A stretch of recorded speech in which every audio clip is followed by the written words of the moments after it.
Hello, class 7. So, today we are going to proceed further from where we have left. The topic is what we can do.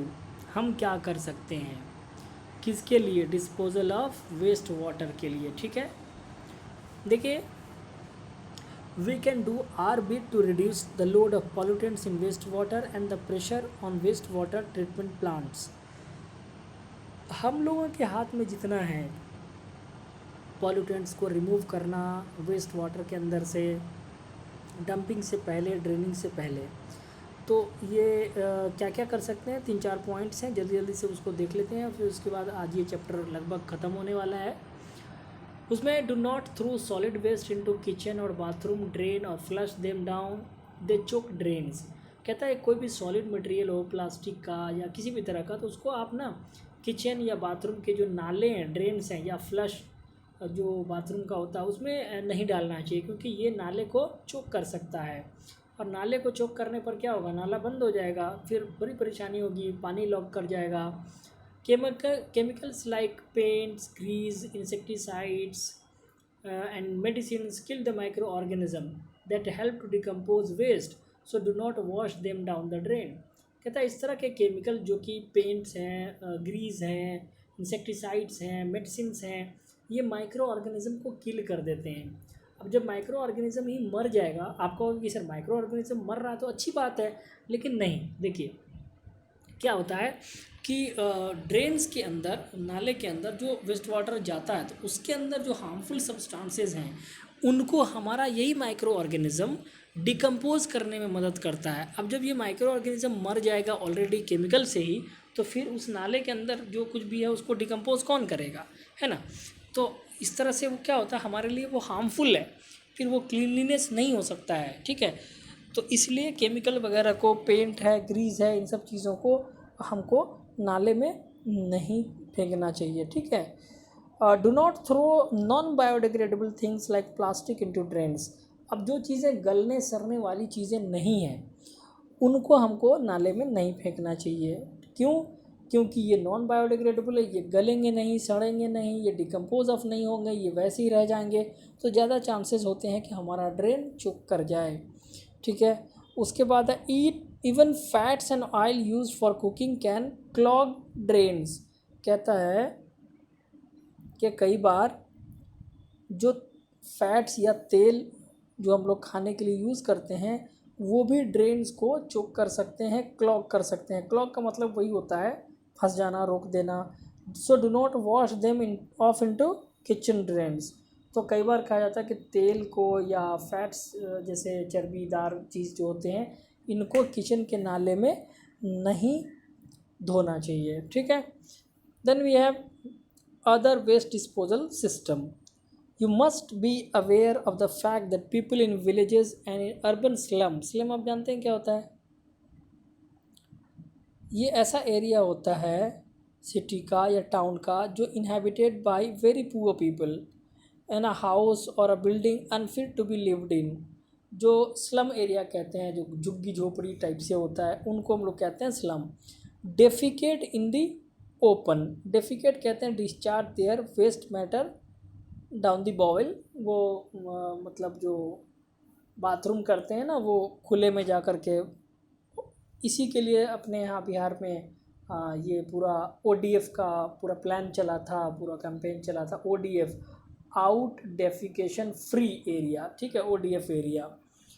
तो ODF में यही है, out defecation free, यानी the slum people defecate in the open because they do not have access to the toilets or sewage system.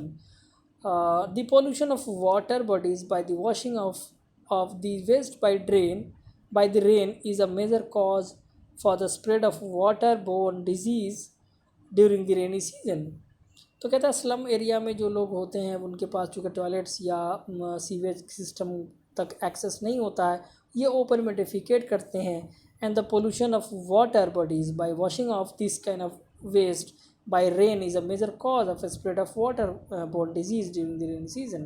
Rainy season में क्या होता है कि फिर इस तरह की चीज़ें जो है बाहर में डेफिकेट किया होता है, तो बारिश होगी, पानी जो है वो उन सारे डेफिकेशन को लेकर के कहाँ चला जाएगा, डेफिकेटेड मैटर को लेकर के चला जाएगा वाटर बॉडीज़ में, और वाटर बॉडीज जो है हमारा वो फिर क्या होगा, डिजीज़ बोर्न हो जाएगा। रेनी सीजन में इस पानी का बहुत जगह से गुजर होता है, सब जगह ये वायरस बैक्टीरिया जो कुछ भी है ये फैलाता चला जाएगा।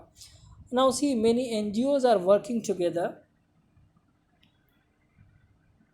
many NGOs are working together with villages and government officials to make sanitary toilets available in the villages, and the waste from such toilets is fed into the biogas plant. Microorganisms act on the excreta inside the biogas plant. The gas produced can be used as a fuel and the sludge is used as manure. तो sludge क्या होता है आप समझते हैं? देखिए, बहुत सारे जो NGOs हैं वो वर्क कर रहे हैं गवर्नमेंट ऑफिशियल्स के साथ, विलेजर्स के साथ मिल करके, ताकि सैनिटरी टॉयलेट बनाए जा सके और उनको अवेलेबल कराया जा सके विलेजेस में।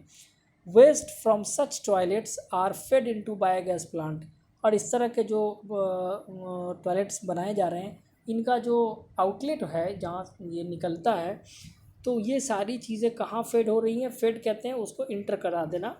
ये बायोगैस प्लांट में जा कर के ये सारे के सारे एक्सक्रीटा जमा होते हैं, ठीक है, और माइक्रो ऑर्गेनिज़म इस एक्सक्रीटा पे वर्क करता है, और वर्क करने के बाद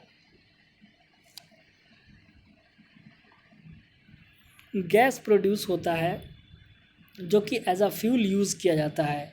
और ये जो एक्सक्रीटल मैटर है इसको स्लज कहते हैं, ये एज अ मैन्योर वर्क करता है, मैन्योर की तरह से ये न्यूट्रिएंट प्रोवाइड कराता है खेतों को। Among other methods of waste disposal, a traditional toilet used in Ladakh, figure आपको दिख गया होगा, फिगर नंबर 18.6 में B part, traditional toilet in Ladakh. तो लद्दाख वाले एरिया में इस तरह का पहले टॉयलेट का अपर फ्लोर होता है, फिर लोअर फ्लोर होता है, और इसमें ये जमा होते चले जाते हैं। काफ़ी दिनों पहले हमारे इंडिया में, खासकर बिहार में भी इस तरह का होता था कि लंबा सा है ना एक पिलर टाइप से गड्ढा खोदा जाता था और उसी में लोग डेफिकेट करते थे। It helps to save water and makes use of decomposed faeces as manure. Many Western countries are now making toilets that work on similar lines in order to conserve water. तो इस तरह से ये बनाया गया हुआ है लद्दाख में भी, वहाँ कम पानी का खर्च होता है। तो ये हमारा चैप्टर था 18। यहाँ तक फर्स्ट टर्म का लगभग सारा कुछ कंप्लीट हो गया है। अब मंडे से हम लोग सेकंड टर्म की तैयारी करेंगे। एग्ज़ाम में जो कुछ भी आना है वो यहीं तक आएगा फर्स्ट टर्मिनल के एग्ज़ाम में, ठीक है। और अब मंडे से जो पढ़ेंगे वो सेकंड टर्म में आएगा, यानी फाइनल एग्ज़ाम जो मार्च में होंगे उसमें की जो पढ़ाई है वो मंडे से हम लोग करेंगे। अब ये कन्फ्यूज़न आपको दूर हो जाना चाहिए कि अब तक जो पढ़ाई हुई है वो आएगा एग्ज़ाम में, ठीक है। अब जो एग्ज़ाम होना है उसमें यहाँ तक की पढ़ाई का सारा मैटर आएगा, और मंडे से हम लोग सेकंड टर्म का पढ़ाई करेंगे। तो मंडे वाली चीज़ मंडे से आगे आप वहाँ पर तक बना लीजिएगा कि यहाँ से सेकंड टर्म स्टार्ट हो रहा है। Okay, thank you.